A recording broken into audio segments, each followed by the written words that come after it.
A very good morning dear students. ધોરણ 12 આંકડાશાસ્ત્ર અને આજે સ્વાધ્યાય 2.2 જે છે એનો નવમો દાખલો આપણે શીખવાના છીએ.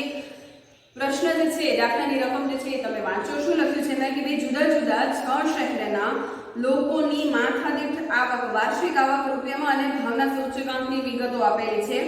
શહેર A B C D E F માથાદીઠ આવક આપેલી છે, ભાવનો સૂચકાંક આપેલો છે અને એની વિગત જે છે એના પરથી સહસંબંધાંક શોધવાનો છે.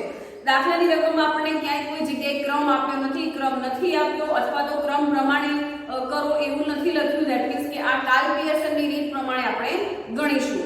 કાર્લ પિયર્સનની ગુણન પ્રઘાતની રીતના મુખ્ય 3 સૂત્રો જે છે કે ભાઈ પહેલું x - x બાર બંને મધ્યક જે છે x બાર અને y બાર પૂર્ણાંકમાં આપ્યા હોય ત્યારે એ વાપરવાનું.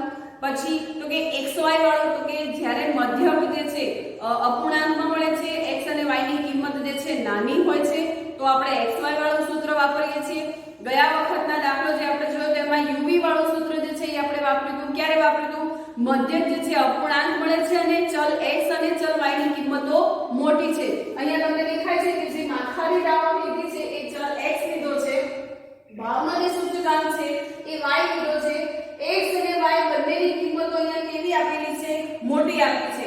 તો હવે આટલા બધાનો આપણે મધ્યક શોધીએ, પછી x - x બાર કરીએ એટલે એ સૂત્ર તો અહીંયા વાપરશું જ. બીજું કહ્યું કે xy વાળું. હા, તો xy વાળામાં અહીંયા કિંમતો કેટલી મોટી મોટી છે. xy વાળું તો ક્યારે વાપરવાનું હોય? જ્યારે ચલ x અને ચલ y ની કિંમતો નાની હોય એટલે એ પણ અહીંયા વાપરી નહીં શકાય. તો હવે જે છે શું કરીશું? છેલ્લે આપણી પાસે કયો ઓપ્શન રહેશે? uv વાળું. ઓકે, તો હવે આની અંદર આપણે કઈ એનો x બાર અને y બાર શોધવો નથી, કાઈ નથી કરવું. સીધું uv વાળું સૂત્ર જે છે એ લખીને આપણે કરી નાખીશું. કયું હતું uv વાળું સૂત્ર? યાદ કરો બધા. r બરાબર n sigma uv minus sigma u into sigma v છેદમાં વર્ગમૂળની અંદર n sigma u square minus sigma u નો whole square into n sigma v square minus sigma v નો હોલ સ્ક્વેર બરાબર છે. આ સૂત્ર આપણે વાપરીએ છીએ. હવે એની માટે uv શોધવું પડશે, sigma u sigma v. ચલો એક કરીને શોધી લઈશું. સૌથી પહેલા શું લઈશું આપણે? u શોધીશું, ત્યારબાદ શું કરીશું? v, પછી તો કે u નો વર્ગ જોઈશે, v નો વર્ગ જોઈશે અને છેલ્લે શું? uv. u માટે શું કરવાનું છે? u નું સૂત્ર શું છે? x - a. બરોબર? x - a. પણ અહીંયા ધ્યાનથી જુઓ કઈ વસ્તુને આપણે જે છે આની પહેલાના દાખલામાં આપણે a તરીકે શું લીધું હતું? તો જે મધ્યક આવ્યો એનો લઈ લીધું હતું. બરોબર? આમાં મધ્યક ન શોધવા, આટલું બધું લાંબી આ મોટી રકમો છે એટલે શું કરીશું? આમાંથી કોઈ એક આદર્શ કિંમત આપણે નક્કી કરીશું. કઈ લઈ લઈશું? 32 પણ લઈ શકાય, 29 પણ લઈ શકાય, 30 લઈએ, આમાં 35 પણ લઈ શકાય. જે અહીંયા નથી આપી એ પણ તમે લઈ શકો છો. મને 30 અત્યારે વધારે યોગ્ય લાગે છે 00 જે છે માટે. તો અહીંયા જે છે લખવાનું કે ભાઈ a બરાબર આપણે જે છે કેટલા લીધા છે? 30000. ઓકે, અને છેદમાં જે છે પેલું cx આવું એક સૂત્ર તો કે બહુ કિંમત મોટી હોય ને એટલે છેદમાં 10 વડે 100 વડે 1000 વડે જો ભાગાકાર થતો હોય તો કિંમતો નાની બની જાય. અહીંયા જો ત્રણે આ 32 ને 29 40 36 30 છેલ્લે તો 3 0 આવે છે. ધેટ મીન્સ કે આ બધી રકમ હજારના ગુણકમાં છે એવું કહેવાય. ઓકે, તો અહીંયા શું લખીશું? cx બરાબર 1000. હવે ઈ કિંમતો આમાં મૂકતા x કેટલા છે? 32000. 32000 માંથી a 30000 બાદ કરો કેટલા રહે? 2000. 2 ના છેદમાં 1000 એટલે વધે કેટલા? 2. બરોબર છે? આવી રીતે જે છે u ની કિંમતો બધાએ શોધવાની છે. x તરીકે શું લેવાનું? ચલ x. ચલો અહીંયા 29 છે, 29 માઈનસ 30 ગણો.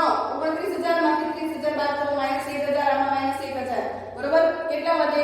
1. પણ કેવા આવે? એ માઈનસ. ચલો 40000 માંથી 30000 કેટલા રહે? 10. 10 માંથી 1000 જાય એટલે 10 પણ પ્લસમાં 36 30 6 એટલે કેટલા આવશે? 6. ફટાફટ એવી રીતે ગણી નાખો દરેક જણ. આવ્યું? બરોબર? બરોબર છે. ચાલો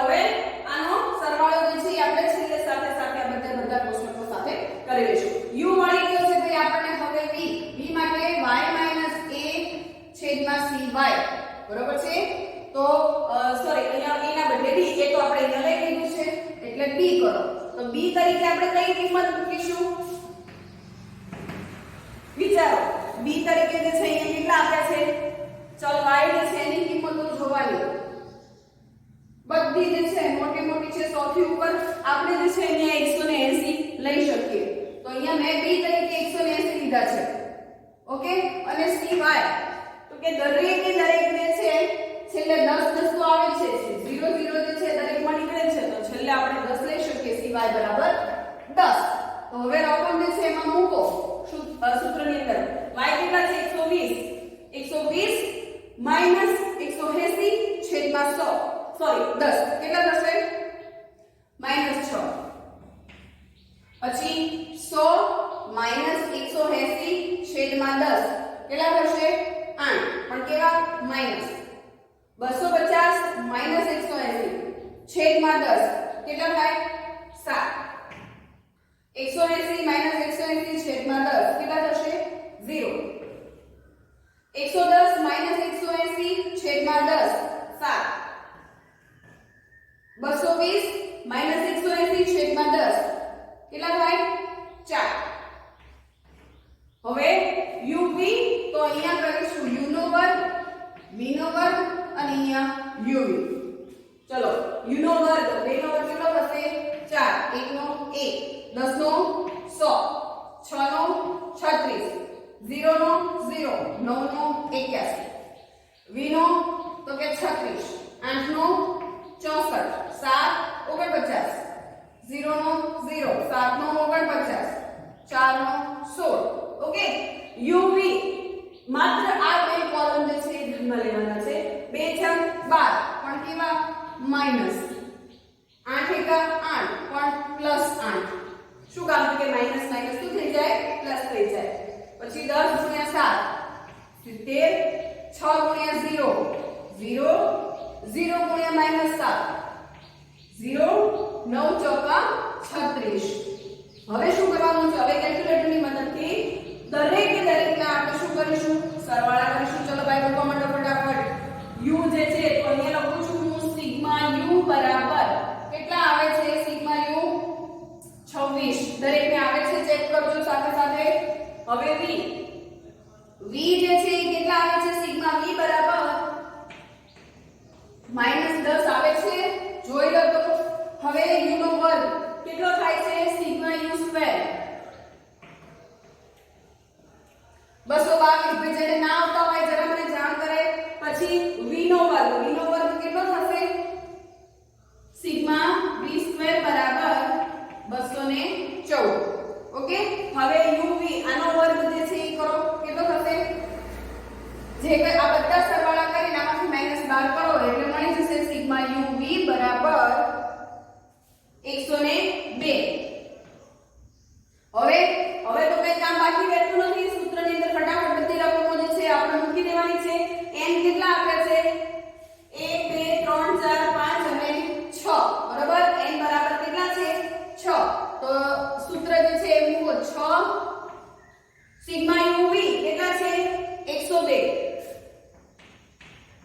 માઈનસ સિગ્મા u કેટલા થાય છે? 26 થાય છે. બરાબર? તો અહીંયા 26 ગુણ્યા સિગ્મા v -10 છે ગુણ્યા -10 વર્ગમૂળમાં n 6 u નો વર્ગ ભાઈ કેટલો છે? 222 બરોબર છે? માઈનસ સિગ્મા u કેટલા છે? 26 નો વર્ગ. એવી જ રીતે v વાળું લખીએ 6 sigma v square 214 minus v નો હોલ સ્ક્વેર. v કેટલા ગયા? હા, -10 નો વર્ગ. ચાલો હવે એક રકમ જે છે 102 ગુણ્યા 6 કેટલા થશે? 102 ગુણ્યા 6 612 માઈનસ 26 ગુણ્યા -10 260 થાય. બરોબર? અહીંયા ધ્યાન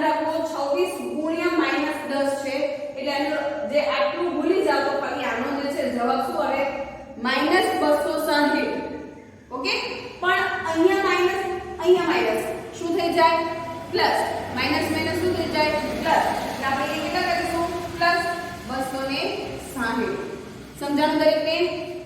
માઈનસ આવે છે અહીંયા એટલે આનો ગુણાકાર કરીએ તો રકમ જે છે શું આવે? -260 આવે. અહીંયા પણ માઈનસ છે તો માઈનસ માઈનસ શું થઈ જાય? પ્લસ થઈ જાય. ઓકે, ચાલો ભાઈ હવે વર્ગમૂળની અંદર બોલવા માંડો. 222 ગુણ્યા 6 કેટલા થશે? 1332 આવે છે બધાને? ઓકે, 1332 માઈનસ 26 નો વર્ગ કેટલો થાય છે ભાઈ? 676 થાય છે. ઓકે, 676. એવી જ રીતે 214 ગુણ્યા 6 કરો. 214 ગુણ્યા 6 1284 થાય છે દરેકને. ઓકે, હવે -10 નો વર્ગ કેટલો થશે? 100. એટલે કેટલા લખીશું અહીંયા? 100. હવે પાછા એમ કહો કે લે માઈનસ માઈનસ પ્લસ ના થાય? ના થાય. શું કારણ? કારણ -10 ગુણ્યા -10 એટલે કેટલા થઈ જાય? +100 થઈ જાય. અને ઓલરેડી અહીંયા માઈનસ ની નિશાની છે. Plus minus minus. ઓકે, એટલા માટે. ચાલો હવે આગળ આપણે લઈએ છીએ શું કરીશું? 612 + 260 કેટલા થાય છે?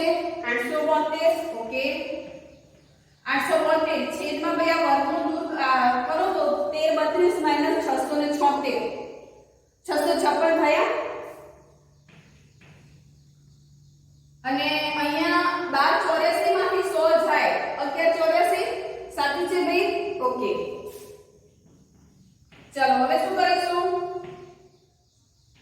872 છેદમાં આ વર્ગમૂળનો ગુણાકાર કરો તો ભાઈ કેટલું થશે? 77 67 04 એવું કંઈક આવે છે. 77 67 04 દરેકને આટલો જવાબ આવે છે. ઓકે, હવે આ વર્ગમૂળ જે છે એ આપણે દૂર કરી નાખીએ. કેટલું થશે? 872 છેદમાં વર્ગમૂળ જે છે એ દૂર કરો. કેટલું થાય છે? 881.31 થશે. થયું?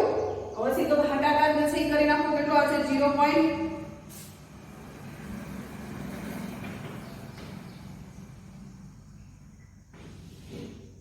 આટલું આવે છે દરેકને? એક પછી એક બધી રકમ મૂકી. ધ્યાન ક્યાં રાખવાનું છે? કયું સૂત્ર દાખલામાં વાપરવાનું છે એ પહેલા ખાસ ધ્યાનથી વિચારવાનું છે. દાખલાની રકમ જોવાની પહેલું સ્ટેપ ઈ. ધ્યાનથી રકમ વાંચવાની. ક્રમની કોઈ વાત છે નથી તો ક્રમ નથી કરવાનો. તો કયું વધ્યું? Karl Pearson. કાર્લ પિયર્સનના કેટલા સૂત્રો? તો કે મુખ્ય 3 મોટા દાખલા માટેના. હવે ઈ 3 મોટા સૂત્રો કયા? આપેલો x - x બાર, xy અને uv વાળો. x - x બાર ક્યારે વાપરવાનું? તો કે જ્યારે x બાર અને y બાર પૂર્ણાંકમાં આવે ત્યારે. xy વાળું તો કે મધ્યક જે છે આપણે શોધીએ છીએ ને અપૂર્ણાંકમાં આવે છે અથવા તો x અને y નાની નાની કિંમતો આપી છે તો xy વાળાથી ગણી નાખવાનું. હવે x અને y ની કિંમતો મોટી છે, મધ્યક શોધવા બેસીએ તો એ અપૂર્ણાંકમાં આવે છે તો આપણું uv વાળું સૂત્ર લેવાનું છે. અહીંયા આપણે x y બાર નથી કર્યું. શું કામ નથી કર્યું? આપણને ખબર જ છે કે આટલી મોટી રકમો છે, આમાં આપણે ક્યાં x y કે x - x બાર કરવાના છે? મોટી રકમ છે એટલે આપણે પહેલેથી જ સીધું નક્કી કરી નાખ્યું અને uv શોધી કાઢ્યું. u નું સૂત્ર શું હતું? તો કે x - a છેદમાં cx. બરોબર છે? x કેટલા છે? તો કે આ રહ્યા. એ આપણે ધારેલી કિંમત છે 30000 આપણે ધાર્યા. x માંથી 30000 આપણે બાદ કર્યા. છેદમાં cx મૂક્યા. શું કામ cx મૂક્યા? તો કે અહીંયા જુઓ બધી જે છે હજારના ગુણકમાં રકમ આપેલી છે. છેદમાં મૂકીશું એટલે રકમ કેવી થઈ જશે? નાની. જો અહીંયા કેટલી નાની થઈ ગઈ રકમો બધી. આપણે ગણતરીમાં ફાવે ને એવી જ રીતે b કર્યું આપણે. b માં શું કર્યું? તો y - b કર્યું. b કે ધારેલી કિંમત હતી. અહીંયા આપણે કઈ કિંમત ધારી? 180 ધાર્યા. શેમાંથી? આમાંથી જ આપણે નક્કી કર્યા. પછી જોયું કે છેદમાં cy થાય છે. કેવી રીતે? કે દરેકની અંદર 0 0 આવે છે. 10 ના ગુણકમાં સંખ્યા છે. હજી નાની બનાવવા માટે થઈને આપણે નીચે જે છે 10 કરી નાખ્યા. સિવાય કેટલા લીધા? 10. આ બધી વિગતો લખવાની હો દાખલાની રકમમાં. આવું મેન્શન કરવાનું. તમે a કયો લીધો, b કયો લીધો, cx કયો લીધું, cy કયો લીધું એ લખવાનું. પછી સૂત્ર. તો કે સૂત્ર તો આપણને આવડે જ છે. હવે u અને v મળી ગયું. પછી u નો સ્ક્વેર, v નો સ્ક્વેર, uv એનો સરવાળો અને પછી સીધી રકમ અને પછી તો આપણે તરત જવાબ આવી જાય. કોની મદદથી?